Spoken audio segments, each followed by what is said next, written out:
Les doy la bienvenida a todos que estén por primera vez, por segunda, tercera vez.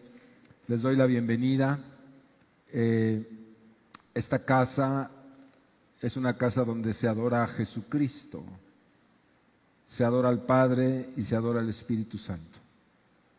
Y esa es nuestra razón, esa es nuestra profesión de fe, adorar al Dios de toda gracia, al Dios de ustedes, al Dios en el que ustedes creen, y de la manera que hayan creído, aquí se adora al Señor y hemos aprendido a adorarlo a la manera de Él, ¿verdad?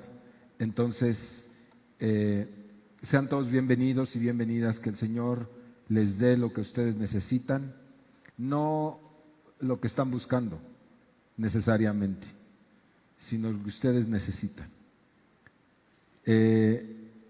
Vamos esta mañana a considerar un tema que es de suma importancia para cada uno de los creyentes en Cristo. Y se titula así: la unción de Dios es para todos.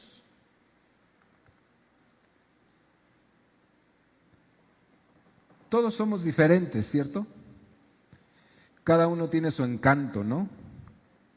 ¿Sí? ¿Sí está de acuerdo conmigo? Todos somos distintos. Tenemos defectos. Levante la mano el que no tiene defectos. Todos tenemos defectos. Qué bueno que lo reconozcamos. Pero también tenemos cosas muy buenas. Todos, por feitos que estemos, que aquí no hay ninguno de esos, pero si los tuviéramos, alguna gracia hemos de tener, ¿no? Y déjeme decirle algo. Escuché hace muchos años decir a un hermano, un pastor muy querido por nosotros, el hermano Solís, decía: pastor, cada quien ve bonitos a sus orejoncitos, ¿no? Y así vemos, ¿verdad?, a nuestros hijos, los vemos bonitos, ¿no? Así nos veían nuestros padres. Estábamos re feitos, pero decían: ay, qué lindo mijo, ¿no? ¿Sabe una cosa? Dios así nos ve. Dios así nos ve. Con ojos de Padre. Él nos ve de esa manera. Y me gusta pensar en que este canto que cantó César hace un momento, dice algo muy interesante. Dice: 1000 veces te fallé, pero tú fuiste fiel. Porque hasta en eso a veces somos feos, ¿no? Pero Dios, que es precioso, siempre está presente en nuestras vidas. ¿Cuántos saben lo que estoy diciendo? ¿Cuántos están de acuerdo conmigo? ¿No? A veces somos, ay, ¿no? Ay, Señor, ¿no? Qué horror.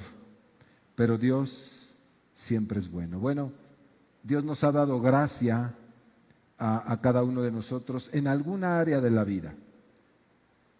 Como seres humanos tenemos capacidades, pero más allá de nuestra natural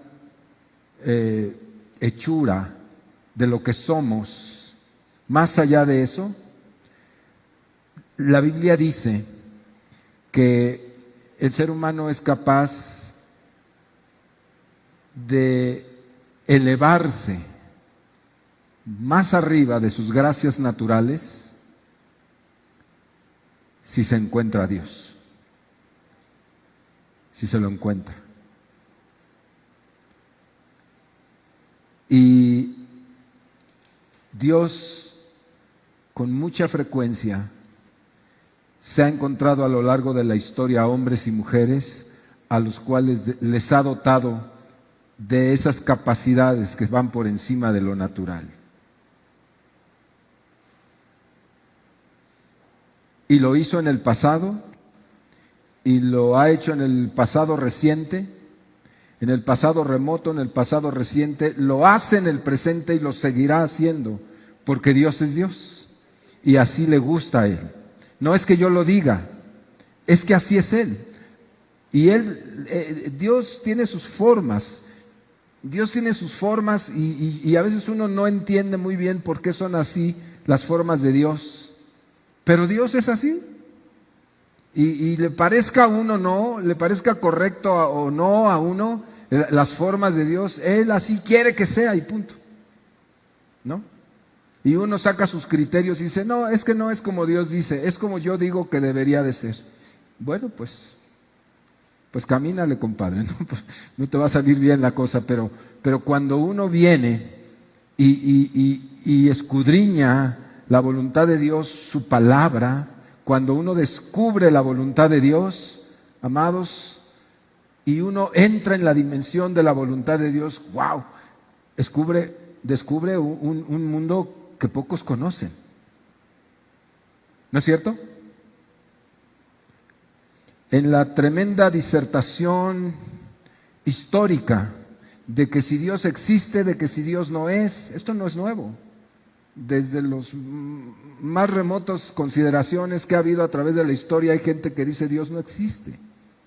A Dios lo creó el hombre, ¿no? Y bueno, pues son luchas filosóficas que están ahí a lo largo de la historia. En el siglo XVI, en el siglo XVIII vinieron corrientes de pensamiento donde pues contradecían la religión. Todo el pensamiento de la Edad Media vino a ser avasallado. Dijeron, basta ya de esos mitos, basta ya de esas creencias fanáticas, basta ya vamos a entrar a la era del razonamiento. Y entonces echaron a un lado en parte la posibilidad de la existencia de Dios a través del pensamiento humano. Y al interior incluso de la iglesia, estas corrientes fueron tan fuertes que hubo una fracción de la iglesia que dijeron, bueno, miren, vamos a darle crédito a la Biblia, vamos a darle chance a la Biblia, pero vamos a reconsiderarla, vamos a reeditar la Biblia. Y todo aquello que se salga de lo que es lógico, todo aquello que se salga de lo que es razonable, de lo que es racionalmente aceptable, lo vamos a dejar. Que si el mar Rojo se abrió en dos cuando Moisés levantó la vara, pues vamos a analizar. Y si pasa la prueba de nuestro razonamiento, se queda. Y si no pasa la prueba de nuestro razonamiento, lo quitamos. ¿Vale? Y analizaron que un viento de oriente vino, porque eso dice el texto bíblico, que un viento del oriente vino y que se abrió entonces el mar. Dijeron, bueno, tal vez eso sí fue posible, pudo haber sido una especie de huracán, un fenómeno meteorológico natural que coincidió en el momento en que Moisés estaba atrapado entre el mar y el ejército y que secó por un momento el mar y pasaron, le damos chance. Está bien que se quede. Pudo haber sido un fenómeno natural. Y comenzaron a hacer eso, ¿no? Pero todo aquello que para ellos se salía de lo razonable, de las resurrecciones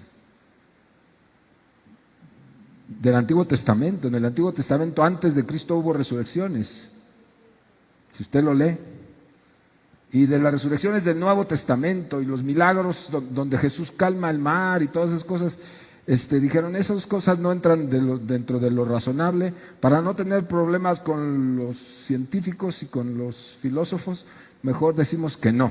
Y no se afecta, seguimos con la Biblia, pero quiten esos pasajes. ¿Qué le parece? Esa corriente de pensamiento tuvo una fuerte presencia dentro de las doctrinas europeas de la Iglesia ya reformada, siglo XVIII. Y entonces Pues deslactosaron la leche. Deslactosaron la leche. Una leche deslactosada no es leche. Ya en esencia no lo es. ¿No? Eso fue lo que pasó. Le quitaron la sobrenaturalidad natural, voy a redundar en eso. Le quitaron lo natural, y lo natural era que la Biblia es sobrenatural. Que la Biblia es un asunto de fe. Que la Biblia es un asunto divino. Que en esencia la pura existencia de la Biblia hasta nuestros días es un milagro sobrenatural. Que exista la Biblia como tal, que traigas esa Biblia en tu mano, es un milagro.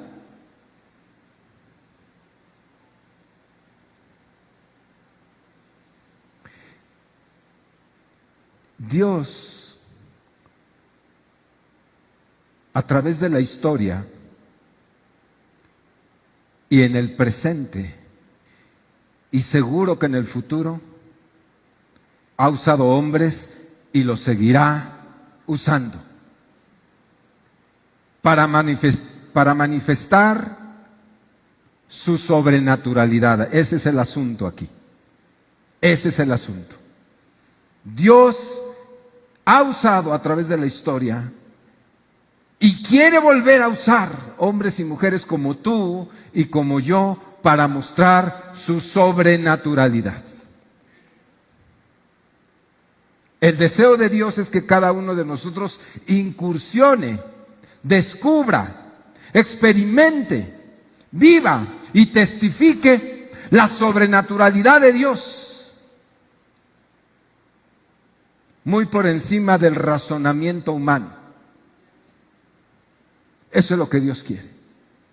Dios a través del tiempo se manifestó con hombres y con mujeres que eran tan de carne y hueso como tú y como yo, tan racionales como tú y como yo, tan incrédulos como tú y como yo pudimos haberlo sido. Y a la hora en que se encuentra con estos hombres que permitieron que Dios les hablara, que le dieron chance a Dios, ¿no? Como si Dios estuviera pidiendo permiso, que le dieron la oportunidad a Dios de decir, Señor, sí, a ver, ¿qué es lo que tú tienes? ¿Quién eres? Y le dijeron, bueno, pues adelante, Señor, ¿verdad? Cuando tuvieron esa posibilidad y ese encuentro, vino Dios y los tomó y los ungió. Y la vida de ellos fue una vida extraordinaria, sobrenatural. Hombres y mujeres comunes y corrientes, como nosotros. ¿Qué había de diferencia en ellos con el resto de la humanidad? La presencia de Dios, la unción de Dios. Porque Dios, su presencia, tiene un deseo enorme de estar en medio de nosotros como humanidad, porque tenemos graves problemas en nuestras vidas. Dios lo sabe. Sabe, hay una paradoja histórica y existencial tremenda. El hombre está obsesionado con el cielo. Todos queremos ir al cielo. Señor, el día que me muera yo me voy al cielo, a ver cómo le hago. Si hay que pagar, pagamos. Si hay que pagar indulgencias, las pagamos. Lo que sea. Si hay que rezar 20 días completos, rezamos, pero al cielo llegamos. Es una obsesión. Y si supieran que Dios no tiene la menor intención de que vayamos al cielo. El deseo ardiente del corazón de Dios es bajar Él en medio de nosotros y convivir aquí en esta tierra. No vamos a ir al cielo estrictamente, no vamos a habitar eternamente en el cielo. Dios tiene un plan redentor según la Escritura para que vivamos en esta tierra redimida en su presencia. Ese es el plan bíblico de Dios. Dios quiere estar con nosotros aquí y nosotros queremos esperar a petatearnos, ¿verdad? Para ir al cielo y estar con Él. Es que no hemos entendido la Escritura, no la leemos, no sabemos que el deseo de Dios ferviente es que Él quiere habitar contigo en el aquí y en el ahora, sobrenaturalmente. Y yo quiero ver eso. Yo quiero ver eso. Yo no sé tú, pero yo quiero verlo. Yo quiero ver su presencia cotidianamente en mi vida. Porque el gran problema de nuestras sociedades religiosas es que tenemos un Dios útil, utilizable.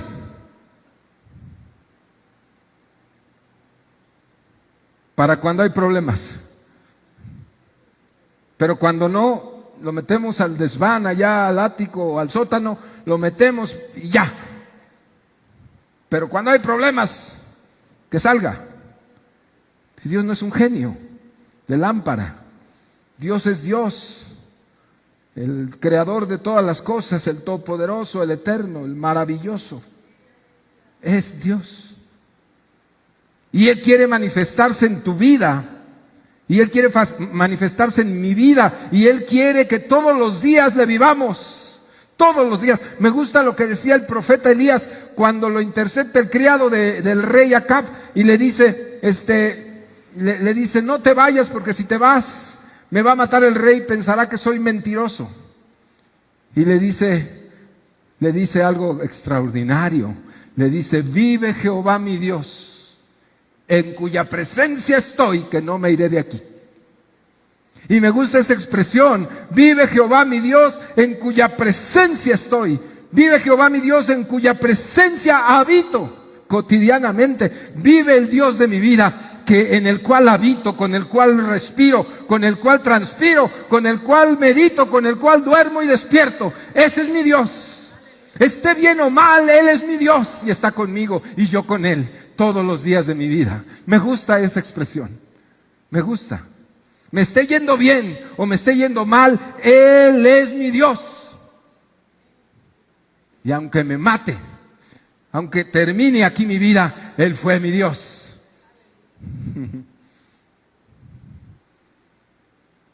Hermoso, ¿no le parece? Hermoso. Mire, hay un versículo del cual tomé para esta predicación que dice lo siguiente, un pasaje que está en el libro de los Hechos, no lo muevas, déjalo ahí, yo voy a leer esto. Dice, el apóstol Pedro hablándole a los judíos que crucificaron a Jesús, dice, sepa pues, ciertísimamente, toda la casa de Israel, que a ese Jesús a quien ustedes crucificaron, Dios la ha hecho Señor y Cristo. Al oír esto, los judíos se compungieron de corazón y dijeron a Pedro y a los apóstoles, varones hermanos, ¿qué podemos hacer? ¿Lo entendieron? Dice, ¿qué podemos hacer? Lo crucificamos, ¿qué podemos hacer? Y Pedro les dijo, arrepiéntanse y bautícense cada uno de ustedes en el nombre de Jesucristo para perdón de pecados y recibiréis el don del Espíritu Santo. Y este versículo, porque para ustedes es la promesa, y para vuestros hijos y para todos los que estén lejos, y para cuantos el Señor nuestro Dios llamare. Dos cosas importantes aquí. Lo primero, perdón para todos. Perdón para todos. Perdón para todos. Y lo segundo, y es en lo que me voy a centrar, dice, recibirán poder del Espíritu Santo. Poder del Espíritu Santo. Quiero preguntarle algo aquí. ¿Usted ya fue perdonado? Levante la mano quien ya fue perdonado por Dios. Sabe en su corazón, porque un día le pidió perdón a Dios y Dios le perdonó. Levante su mano. Gloria a Dios. La otra, dice, y recibirán poder del don del Espíritu Santo. Levante la mano quien tiene poder dado por el don del Espíritu Santo. Levante su mano. No estoy hablando del hablar en lengua, no estoy hablando de eso. ¿quién tiene poder del Espíritu Santo? Ahí sí, no todos. Qué bueno, no qué bueno, sino qué bueno que estoy hablando de eso, ¿verdad? Sí. Y abajo dice, para todos es esto. Para todos los que vengan y a todos los que el Señor llame, el deseo del corazón de Dios es que tengan poder del Espíritu Santo. Poder del Espíritu Santo es unción. Unción. Se ha hablado tanto de la unción. ¿Qué es unción? ¿Qué es ungir? ¿Qué es ungir? En el término estricto la palabra tiene muchas connotaciones. Por ejemplo, se ungía a los muertos desde los egipcios. Desde la cultura egipcia de Abraham para atrás, usted cuente 2000 años y ahí empezó la cultura egipcia. O sea, 2000 años, ya había un Egipto poderoso durante 2000 años y luego nació Abraham. Fíjese usted. Y en aquella cultura egipcia se ungía con aceite y con algunas sustancias especiales a los muertos. También se ungía a los vivos, se ungía a los reyes, se ungía a los que iban a ostentar cargos importantes, se ungían utensilios. En la cultura hebrea, ya venidos los hebreos, en todos los rituales hebreos en el desierto se ungían las tiendas consagradas a Dios, se ungían el mobiliario, se ungían los utensilios, se ungían las ropas, y todas esas unciones tienen una sola connotación: divinidad a lo que no es divino. Conferirle divinidad a lo que no es divino. Es una creencia milenaria. Conferirle divinidad a lo que no es divino. ¿Sí queda claro eso? Algo especial, algo por encima de lo natural, que lo hace sagrado. Los materialistas dicen que en la vida nada es sagrado. Los que somos de la fe creemos que hay muchas cosas sagradas, como el amor, ¿cierto? El deseo de Dios, Alan, el deseo de Dios es que cada uno de los que se acercan a Él, cada uno de sus hijos, cada uno de los creyentes, desde el creyente más informado, el que más conoce la Escritura, hasta el creyente más nuevo y más neófito, el deseo del corazón de Dios es que cada uno de ellos, desde el más pequeño hasta el más grande, en ese sentido, todos tengan unción. Que todos sean consagrados, que todos tengan una parte de su naturaleza más allá de lo humano, que tengan divinidad en su ser, que tengan divinidad en su ser. Y vuelvo a hacer la pregunta de una manera distinta: ¿usted tiene divinidad en su ser? Medítenlo, chavos. Hay muchos jóvenes hoy aquí, me da mucho gusto. Medítenlo. ¿Hay divinidad en ti? ¿O solamente tienes una religión filosófica, dominguera y tamalera, y que acudes a la iglesia nomás para ocupar el domingo y sentirte bien de conciencia y retirarte y decir ya? ¿O hay algo en ti que te da la impresión de que no eres exactamente igual a los demás? No estoy hablando de una superioridad en cuanto a tu calidad de persona, estoy hablando en cuanto a tu naturaleza. ¿Sabes una cosa? Jesús les dijo algo que los apóstoles no comprendían muy bien. Jesús les dijo: ustedes no son de este mundo. ¿Lo ha leído en la Biblia? Están en el mundo, pero no son de este mundo. ¿Sí se acuerdan de eso? ¿Qué estaba diciendo Jesús? ¿Por qué esos rollos, no? O sea, ¿por qué le decía a personas comunes y corrientes, como lo eran Pedro, como lo era Andrés, como sus discípulos, y por qué les dice: ustedes no son de este mundo?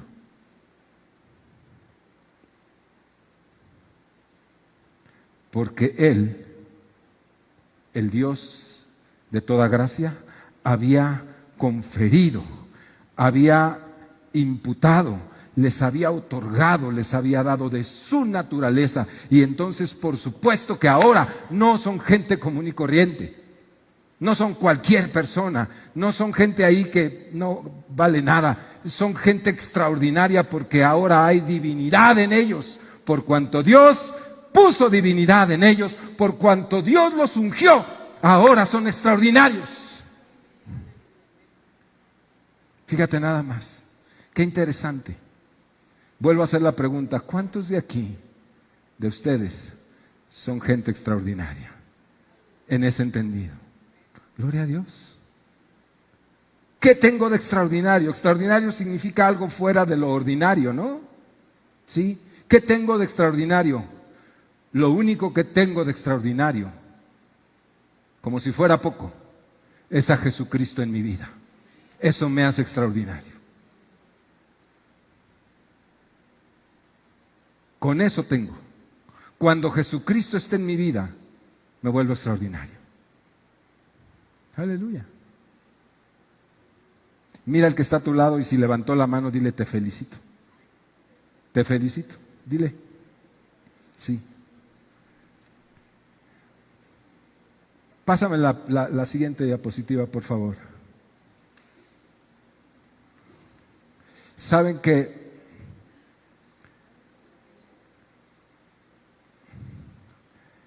este asunto que estoy abordando hoy aquí es algo que ha sucedido durante todo el tiempo. Dios se reveló, como dije, a hombres y a mujeres, los tomó de la mano y los hizo extraordinarios. Es decir, su presencia en la vida de ellos fue unción sobre ellos. Fue unción sobre ellos. A Abraham lo hizo un hombre extraordinario. Y la sobrenaturalidad que ahora tenía Abraham siendo un caldeo, era un iraquí. Abraham era un iraquí. Si siguiera el linaje ese, él hubiera sido un iraquí, ¿no? Lo sacó de Ur de los caldeos. Y entonces a ese hombre común, Dios lo atrae, lo saca del vulgo, lo saca de la cultura y lo trae a una aventura extraordinaria de la mano de Dios, y eso lo hizo ser un ser extraordinario y sobrenatural porque Dios estaba con él. Y podemos hablar de los que después vinieron detrás de Abraham, como Israel, como su hijo Jacob, luego Israel y José y otros hombres que manifestaron cosas extraordinarias. Por ejemplo, un José que estaba en la cárcel y que ese José pues no tenía esperanza, que era un esclavo, además se le había catalogado como un criminal, lo habían encarcelado y entonces está en un imperio donde no hablan su lengua, donde no es su cultura, donde tiene todas las de perder. Pero Dios le había tomado de la mano a ese José. Dios le había hablado en sueños y le había dicho: te voy a hacer un hombre extraordinario, tómame de la mano, José. Y aunque a José le pareció mucho tiempo el que pasó para la manifestación de esa sobrenaturalidad, de repente viene y Dios le revela el sueño de Faraón. Y entonces cuando él puede revelar por una obra sobrenatural, sobre un espíritu de sobrenaturalidad en un hombre común que de ninguna manera podía saber cuál había sido el sueño del faraón, pero Dios se lo revela y entonces Faraón dice: ¡wow! 7 vacas gordas, 7 vacas flacas, ¿se acuerda de esa historia? Y entonces cuando se queda asombrado Faraón, dice: bueno, este hombre ha revelado, ¿cómo lo hizo? No lo sé, pero su Dios debe ser un Dios poderoso por cuanto reveló un sueño que nadie de ninguna manera podría saber, ni siquiera intuir. Y entonces este hombre es un hombre extraordinario. Dios hace de lo ordinario un hombre o una mujer extraordinarios. Ese es el deseo de Dios. Miren, esto tiene una línea de entendimiento y quiero llevarlos a través de esta pequeña ruta crítica para que usted entienda de una manera bíblica que Dios tiene el deseo de que usted y yo seamos gente extraordinaria y de que usted y yo ejerzamos esa sobrenaturalidad en nuestra vida y dejemos de ser personas que pasan desapercibidas, si es que así ha sido. Allá en los tiempos de Isaías, en la época de los reyes de Israel, un profeta se levanta, un profeta que se llama Isaías y al cual yo creo que no hay un profeta como él que le es revelado tanto acerca de Jesucristo, de la venida del Mesías, de lo que había de vivir y de lo que había de manifestarse 1000 años después. Por lo menos 600, ¿verdad? Isaías más o menos es de 600 a 630 años antes de que Jesús naciera. Y en ese tiempo, Dios le revela a ese Isaías y él puede ver en visión, en sueños y por voz audible lo que Dios le revela. Y entonces Dios le revela esto a Isaías. Y le dice, Isaías, saldrá de la vara del tronco de Isaí, les explico en un momento, y un vástago retoñará de sus raíces y reposará sobre él espíritu de Jehová, espíritu de sabiduría y de inteligencia, espíritu de consejo y de poder, espíritu de conocimiento y de temor de Jehová. Isaí era el padre del rey David y nació el rey David y luego el rey David tuvo un hijo que se llamó Salomón, que también fue rey. Y luego Salomón tuvo un hijo que se llamó Roboam. Y así vinieron los linajes de los reyes, ¿verdad? Y sus familias. Pasaron muchas generaciones y un hombre sencillo, un hacendado, no muy opulento, perteneció de alguna manera a esos linajes que venían del rey David, pero ya no eran ellos ni políticos ni religiosos, ya eran gente común del pueblo, pero tenían la sangre de los reyes. Y este Isaí tuvo un hijo, y ese hijo se llamó David. Y de ese tronco que ya comenté, de esa línea genealógica, Isaí, David, Salomón, Roboam y el resto, y si seguimos la línea, usted no me lo va a creer, pero de esa línea llega María, madre de Jesús. Y de esa misma línea y de ese mismo linaje llega José, que José no era padre de Jesús, pero desde el punto de vista social lo era. ¿Sí me estoy explicando? Lo que está diciendo el profeta es que del linaje de los reyes habría de venir uno. Del tronco de Isaí, padre de David, había de venir un vástago que retoñaría de las raíces. Y está hablando nada menos ni nada más que de Jesucristo, hijo de María, del linaje de David. Eso es lo que está expresando aquí. ¿Y qué es lo importante de esto? Lo importante de esto es saber que ese vástago, esa ramita, ¿verdad?, que venía del linaje de Isaí, estaría bajo la poderosa influencia, es decir, reposaría el Espíritu de Dios, espíritu de sabiduría, de inteligencia, espíritu de consejo y de poder, y espíritu de conocimiento y temor de Dios. Todo eso tenía Jesús. Lo profetizaron más de 600 años antes. También Isaías dijo algo interesantísimo acerca de él. En el capítulo 42:1, ¿lo cambias?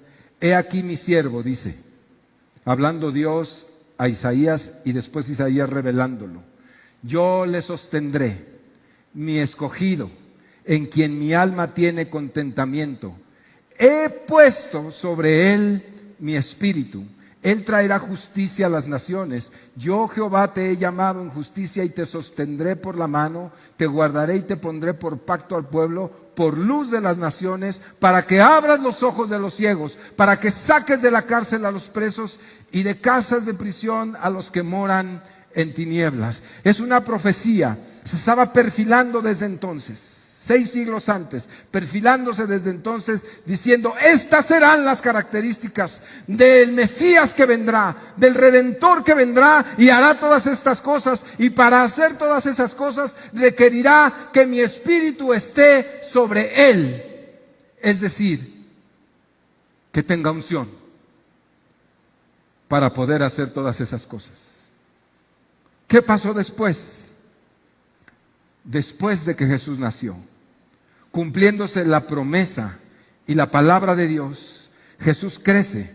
Y ahí en el capítulo 3 de Lucas dice lo siguiente, si estamos ahí, dice, aconteció que cuando todo el pueblo se bautizaba, también Jesús fue bautizado. ¿Se acuerda del pasaje cuando Juan Bautista tenía muchos discípulos y los bautizaba? Entonces dice, aconteció que cuando había bautizos, como los que tuvimos, dice, todo el pueblo se bautizaba, también Jesús fue bautizado.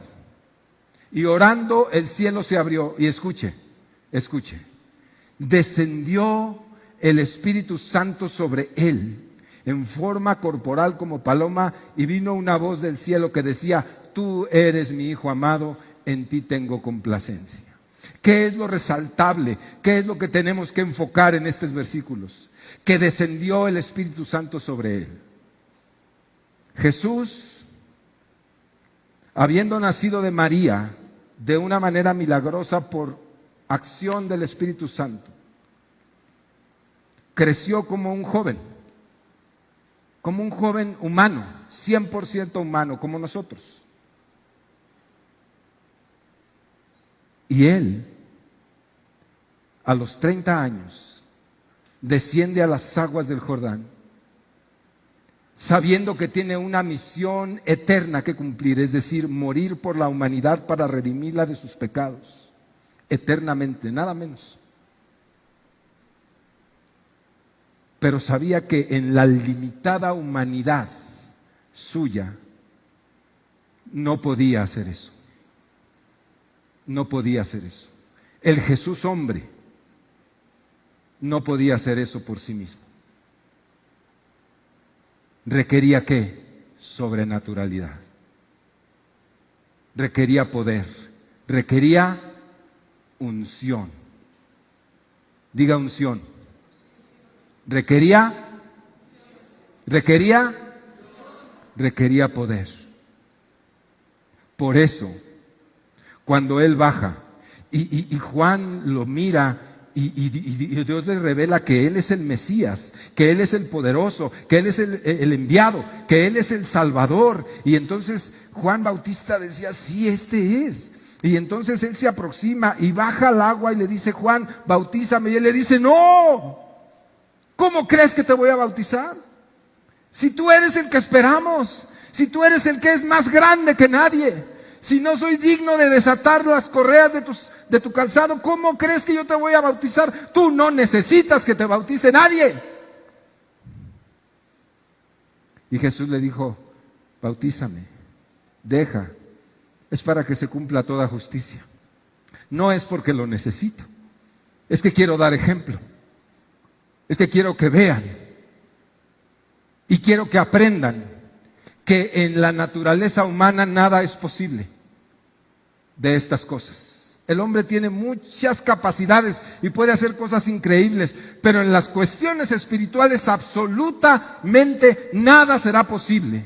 Por eso los hombres requerirán, como lo estoy en este momento ilustrando, requerirán el poder del Espíritu de Dios para hacer obras sobrenaturales, como la que yo voy a hacer. ¿Se comprende eso? Claro que no le explicó todo esto a Juan, solamente le dijo, bautízame. Y Juan dijo, bueno, pues te bautizo. Y lo bautizó. Y a la hora en que lo sumerge al agua, ¿sí? Y lo levanta, desciende el Espíritu Santo sobre él. ¿Verdad que lo profetizó Isaías? Dijo, el Espíritu Santo estará sobre él.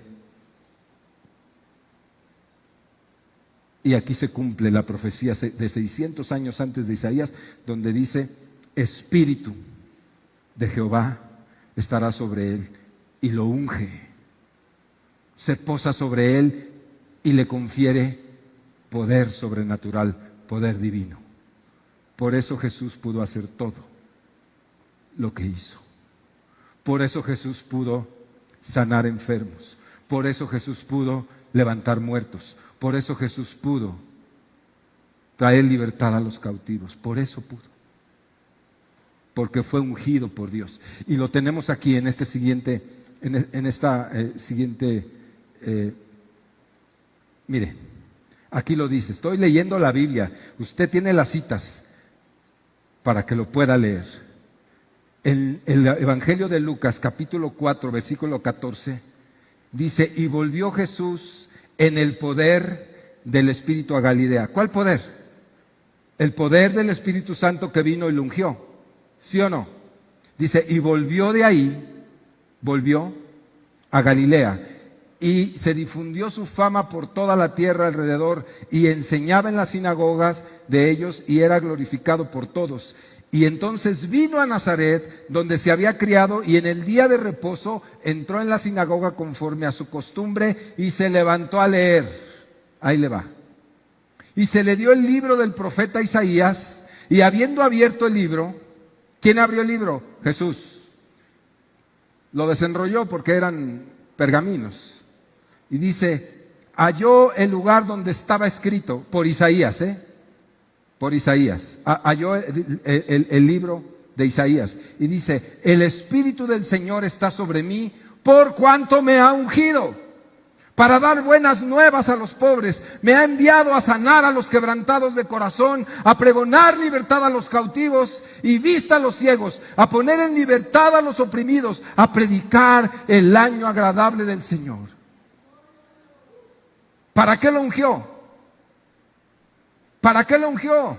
Ya se me durmieron. ¿Para qué lo ungió? Para hacer obras buenas, para ayudar a la gente, para sanar a los quebrantados, para ayudar al pueblo, para quitar la aflicción de un pueblo sufriente, para sanar a los enfermos, para levantar a los muertos. La unción que Dios da es para beneficiar al pueblo de Dios, es para beneficiar a la gente, es para cubrir necesidades imposibles de cubrir por la ciencia médica. Nosotros somos médicos, tengo un compañero aquí, ilustre médico, pero nadie mejor que nosotros sabe que hay un límite, que hay una limitante. No somos dueños de la vida, no podemos, hacemos lo que podemos, hasta donde las capacidades nos dan, pero hay un límite. Nosotros no somos dioses, no podemos conferirle un gramo de salud a nadie. Nosotros le ayudamos, le operamos, le damos un medicamento a una persona y se acabó. Hasta ahí llegó nuestra labor. El resto lo hace la vida de Dios en ellos. La unción que recibió Jesús era para sanar a los quebrantados de corazón, es decir, las crisis emocionales, las heridas del alma. ¿Sí o no? ¿Qué es peor, una herida del cuerpo o una herida del alma? ¿Qué le parece? ¿Qué es peor? La herida del cuerpo se sana y se cicatriza, o de plano uno se muere, pero las del alma las arrastras toda la vida. Por eso me gusta cuando Jesús dice, aquí leyendo a Isaías, me gusta que diga, me ha enviado Dios a sanar a los quebrantados de corazón. Está hablando de las heridas del alma, de la angustia, de la ansiedad, de la locura, de la esquizofrenia, de la bipolaridad, de la desgracia emocional, del dolor, de la angustia. Me ha ungido para sanarlos, me ha ungido para sanarlos, me ha ungido para sanarte, me ha ungido para sanarte, me ha ungido para levantarte de la miseria, me ha ungido para que estés libre, sano, alegre, contento como ha de estar un ser humano. Me dio poder para hacer eso. Esa es la declaración. Esa es la declaración. ¿Por qué no le damos un aplauso al Señor?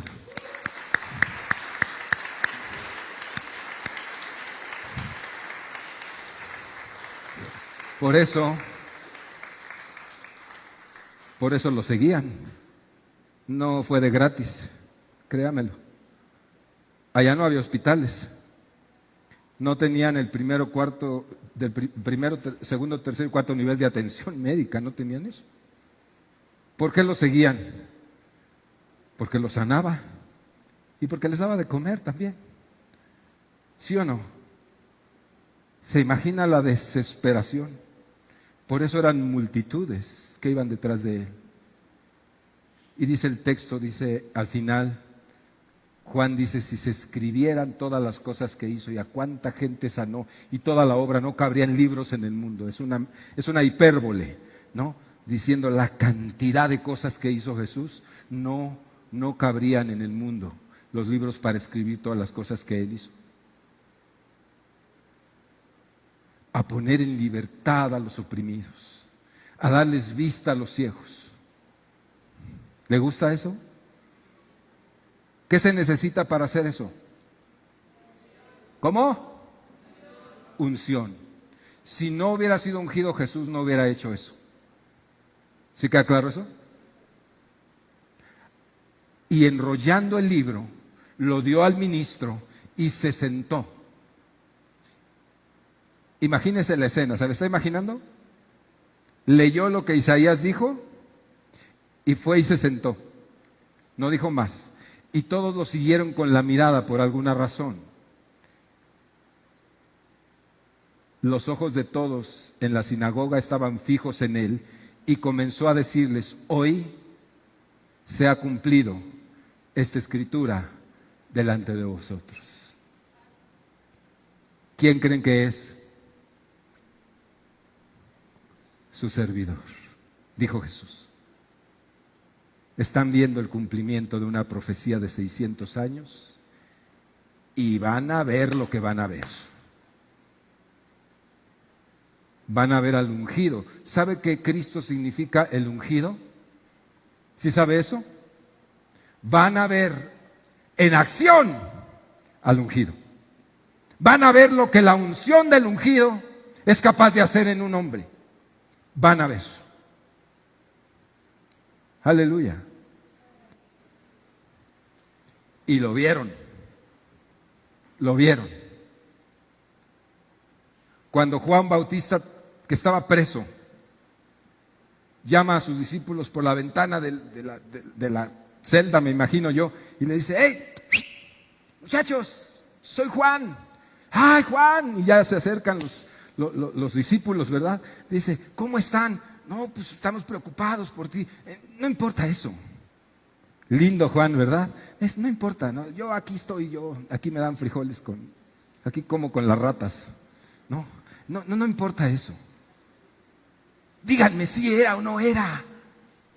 El que yo les anuncié y les dije, el de la palomita, ¿era o no era el Cristo? ¿Era el enviado o no era? No, pues no sabemos bien. Pues vayan y vienen y me dicen si era o no. Fíjate en lo que estaba preocupado Juan. Estaba en la prisión, de esas prisiones terribles, y él dijo, eso no importa. Lo que me importa es saber si le allané el camino al correcto. Lo que me importa es saber si lo que hice fue lo correcto. Cuando yo anuncié que Él era, quiero saber que Él era. Y van allá y le vienen y le preguntan a Jesús. Le dicen, Señor, somos discípulos de Juan. Ah, muchachos, bienvenidos. ¿Qué pasó? ¿Cómo está Juan? Pues está, ahí lo tienen, en Santa Marta, ahí lo tienen. ¿Y qué con Juan? No, dicen, no está preocupado. No, pues no debe estar preocupado. Okay, pero nos dijo que viniéramos, porque lo que sí le preocupa es saber si eres tú el Cristo o hay que esperar a otro. Le dijo, no, vengan, siéntense ahí, en esa piedra, tú aquí, tú allá, y vean. Y el Señor empezó a sanar, y empezó a levantar, y empezó a hacer los milagros maravillosos, y entonces les dijo, vengan ustedes dos, ¿ya vieron? Díganle a Juan que el reino de Dios llegó a este mundo. Con el ungido. Vayan y díganle a Juan. Aleluya. Aleluya. Lo hizo. Lo manifestó. Cuando yo conocí hace 42 años y cacho al Señor, recuerdo que fui a un instituto en Nuevo León que se llama La Nueva Esperanza. ¿Te acuerdas, Gloria, de La Nueva Esperanza?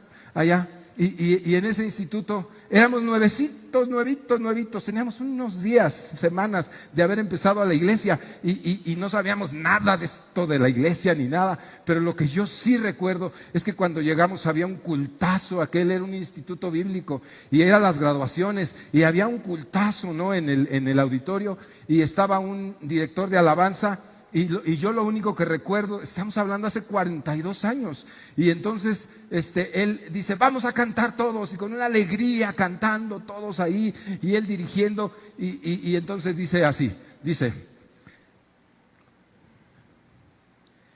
si mi Cristo hizo al mudo hablar, puede hacerlo otra vez. Y todos, ¡guau! Sí, amén. Si mi Cristo hizo al cojo andar, si mi Cristo hizo al ciego ver, su gran poder es el mismo hoy, no cambiará, gozoso estoy. Si mi Cristo hizo al mudo hablar, puede hacerlo otra vez. Eso cantó. Dense un aplauso a ustedes.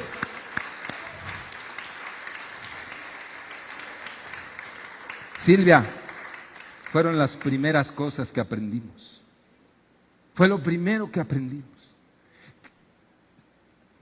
La teología esa, lo primero que aprendimos es que si Jesús, ese Jesús que lo tuvimos ahí colgado tanto tiempo, y que ahí lo dejamos, pero que no recordamos que la Biblia dice que bajó y que resucitó y que es poderoso, y que ese que hizo a la mar y la tempestad callar y todas las cosas gloriosas, y que le gritó a Lázaro y que desafió la muerte y que le dijo, Lázaro, sabe que no estaba gritando eso realmente, estaba gritando, muerte, no tienes potestad sobre mi amigo. Lázaro, salte y no le hagas caso a esa huesuda. Y Lázaro dijo, sí, cómo no, Señor, vámonos. Y lo levantó. Estoy dando a entender. ¿Cómo podía hacer eso? La unción. Poder del Espíritu Santo sobre él. Para quienes no saben muy bien qué es el Espíritu Santo, es Dios mismo, la persona de Dios, en el Espíritu Santo, operando sobrenaturalidad en la persona de Cristo. Cristo murió, llegó a la cruz, y por favor, nadie aquí piense que Cristo murió y que fue una derrota. Era el plan de Dios. Tenía que morir. No fue una derrota, era el plan de Dios. Y Jesús dijo, sí, yo voy a morir.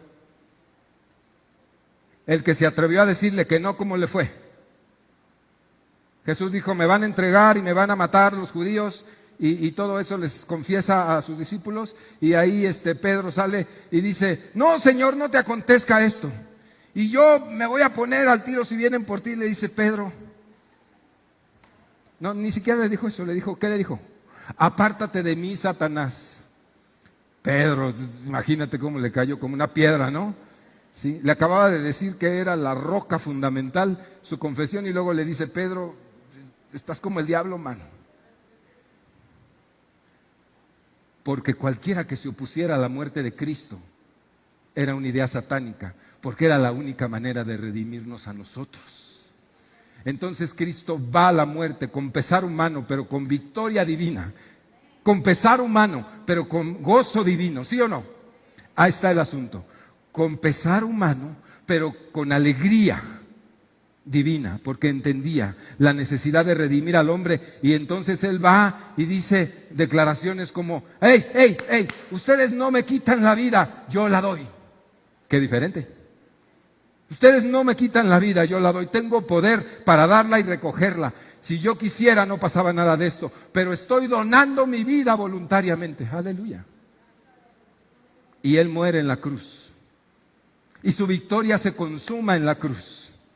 ¿Sobre qué? ¿Victoria sobre qué? Sobre el pecado y fundamentalmente sobre la muerte espiritual de todos nosotros. Y en eso consiste la gran victoria de Cristo. Dele gloria a Dios. Dele gloria a Dios. La muerte de Cristo en ninguna manera fue una derrota. Fue una victoria absoluta, como dice Pablo. Dice, Él murió, venció a la muerte en la cruz del Calvario, fue clavado, pero ahí también fueron clavadas todas nuestras culpas y pecados, y el acta que estaba en contra de nosotros, de todos los decretos que nos acusaron, fueron clavadas en la cruz. ¡Aleluya! ¡Aleluya!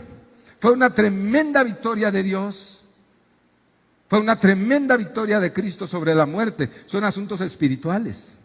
Quien no entiende lo espiritual no puede entender cómo, como decían los griegos que se burlaban de Pablo, ¿cómo tu Dios vino y lo pudieron matar ustedes? Pablo, es ridículo. Los griegos decían eso. Los griegos sabían de dioses. Y mira que sabían de dioses, tenían una historia mitológica mucho más larga que los judíos. Sabían de dioses y sabían de dioses hombres. Por eso Jesús fue muy aceptado entre los griegos, porque pues era un dios hombre para ellos. Pero lo que no sabían era que el Dios Todopoderoso, creador de todo lo que existe, había dado su vida en Cristo Jesús para vencer algo que ellos no conocían muy bien, que era el poder de la muerte. Aunque lo vivían, no lo conocían muy bien. Y en eso consistió la victoria de Cristo. Aleluya. Aleluya. Una vez que se consuma esta gran victoria y la muerte de Jesús, en el libro de los Hechos, el doctor Lucas, compañero de Pablo en el apostolado, escribe un tratado y dice, en el primer tratado, oh Teófilo, quiere narrar todo lo que pasó. Hablé acerca de todas las cosas que Jesús comenzó a hacer y a enseñar hasta el día en que fue recibido arriba.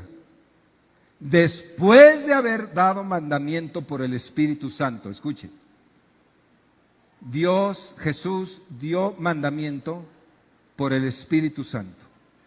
Se lo dio a los apóstoles que había escogido, a quienes también después de haber padecido se presentó vivo, es decir, resucitó, con muchas pruebas indudables, apareciéndosele 40 días y hablándoles acerca del reino de Dios. Y estando juntos les mandó que no se fueran de Jerusalén, sino que esperasen la promesa del Padre, la cual les dijo, oísteis de mí, porque Juan ciertamente bautizó en agua, se refiere a Juan el Bautista, mas ustedes, ¿a quién está diciendo? A los discípulos y a los apóstoles. Les está diciendo, mas ustedes serán bautizados con el Espíritu Santo dentro de no muchos días. A ver, Señor, tú fuiste bautizado por el Espíritu Santo cuando lo de Juan. ¿Entendemos bien? Así es, Pedro. Y por ahí Andrés, Señor, lo que nos estás diciendo, a ver si te podemos entender, es que nosotros vamos a ser bautizados de la misma manera como tú fuiste bautizado en el Jordán, de la misma manera el Espíritu Santo va a venir sobre nosotros y la palomita y todo eso va a venir. Sí, Andrés, es lo que te estoy diciendo. ¿Seguro, Señor? Sí. Oye, porque te vimos hacer unas cosas. Y por ahí se levanta otro, ¿verdad? Juan, vamos a decir. Y le dice, Señor, A más B siempre va a ser igual a C, ¿no? Pues sí, los que saben de matemáticas. Quiere decir que nosotros vamos a ser ungidos como tú, por el Espíritu Santo. Y quiere decir que las cosas que tú hiciste, nosotros las vamos a hacer, igualito que tú. Efectivamente, es lo que te estoy diciendo. y muchas más que las que has visto, ustedes harán, porque yo estaré con el Padre y ustedes estarán aquí operando todas esas cosas gloriosas. ¿Quiere decir entonces, Señor, que la promesa de la que estás hablando es justamente ese asuntito? Sí, muchachos, de eso estoy hablando. Algunos lo entendieron, otros no. Lo cierto es que llegó el momento, como lo narra Lucas, que estando los 120 entre los 12 apóstoles y el resto de los creyentes, que no eran apóstoles, pero esos 120 que estaban en el aposento alto, que no era otra cosa más que la azotea de una casa donde se oraba, ahí donde estaban en Jerusalén, dice que vino un estruendo del cielo, vino el Espíritu Santo, dice como un viento recio que movía los quiciales de la casa, y dice, y que vino ese viento y que se vinieron lenguas de fuego, como de fuego, dice, sobre ellos, y fueron bautizados con el Espíritu Santo y comenzaron a hablar en otras lenguas.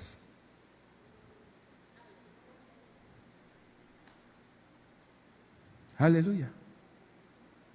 ¿Qué les pasó? ¿Qué les pasó? ¿Recibieron qué? Poder. ¿Recibieron qué? Al Espíritu Santo. ¿Recibieron qué? La unción. La unción. ¿Qué sucedió después? Después de que... Ay, ya no está bajando. ¿Qué sucedió después de eso? Inmediatamente, bueno, pues sucedió que las mismas cosas que hizo Jesús comenzaron a hacerlas ellos. Jesús se los había prometido. Pasa la que sigue. Les dijo, pero recibiréis poder cuando haya venido sobre vosotros el Espíritu Santo. Y me seréis testigos en Jerusalén, en Judea, en Samaria y hasta lo último de la tierra. ¿Para qué quieren poder?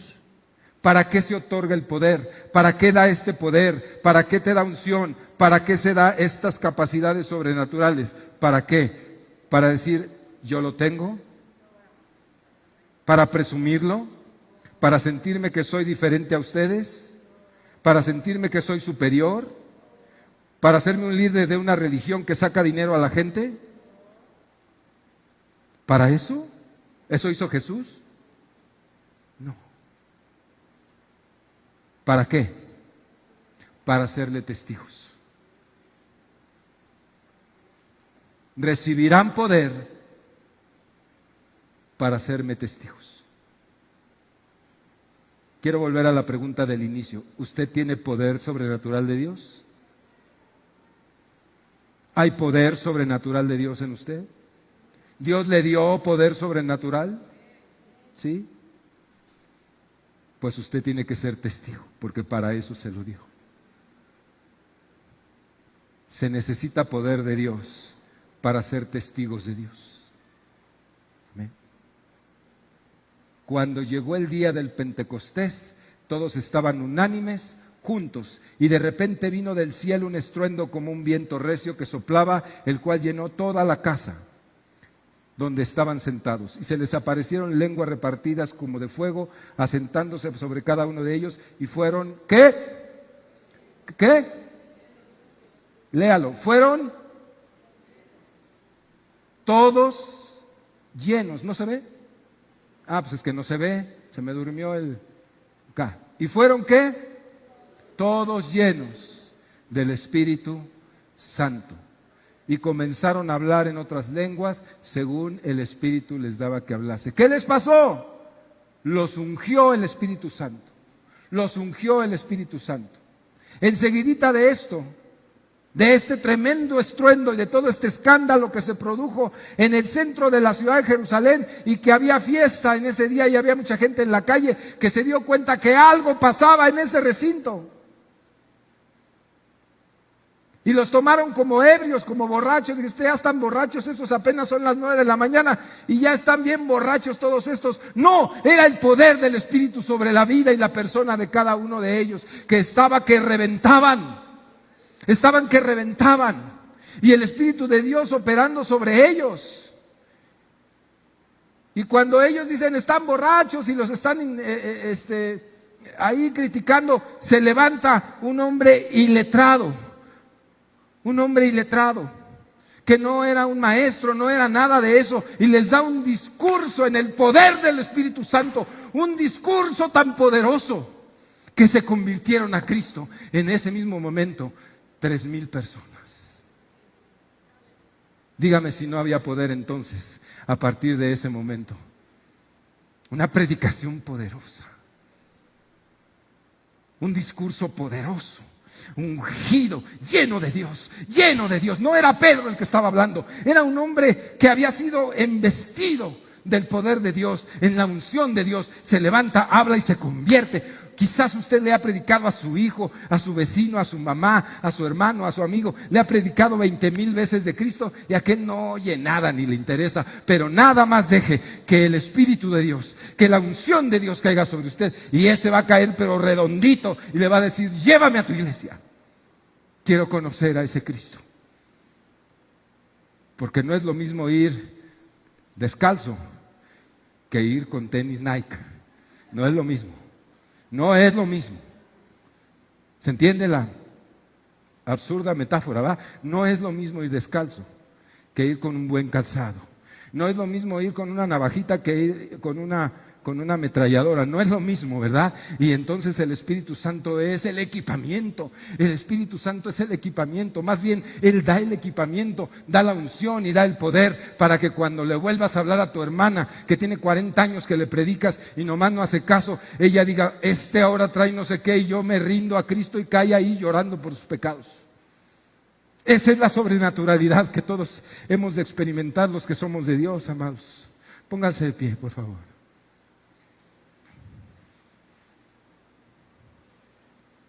Es la unción de Dios.